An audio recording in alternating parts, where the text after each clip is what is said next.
La santé à Montpellier, c'est une très longue histoire qui a commencé par la création de la faculté de médecine, seule faculté encore en exercice en Europe au XIIIe siècle, et qui se poursuit aujourd'hui avec la création de l'écosystème Capital Santé et du contrat État-Métropole qui nous apporte les subventions nécessaires pour le soutien des initiatives publiques, privées, laboratoires de recherche, CHU, start-up sur la médecine du futur. C'est pour cela que nous avons souhaité et j'ai souhaité que l'action que mène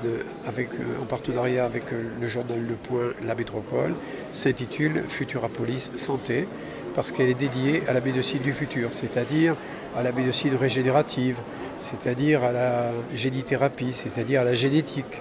tout ce qui peut donner à l'homme encore plus de capacité à vivre mieux et plus longtemps. Le langage scientifique, médical, c'est un langage que peu de gens comprennent, sauf ceux qui le pratiquent. Je crois qu'il faut l'expliquer, le vulgariser, le simplifier,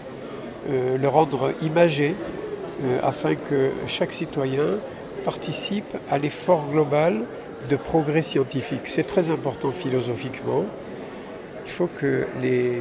citoyens sachent que dans les laboratoires, il y a des hommes et des femmes qui cherchent, qui trouvent et qui travaillent pour eux. Et ça reliera, ça rassemblera à la fois toute la sphère universitaire, toute la sphère scientifique, toutes les 7000 chercheurs de Montpellier, les 13 000 employés du CHU de Montpellier, les universités, les 70 000 étudiants, tout l'écosystème et les entreprises, autour d'un but commun qui est certes illustré par les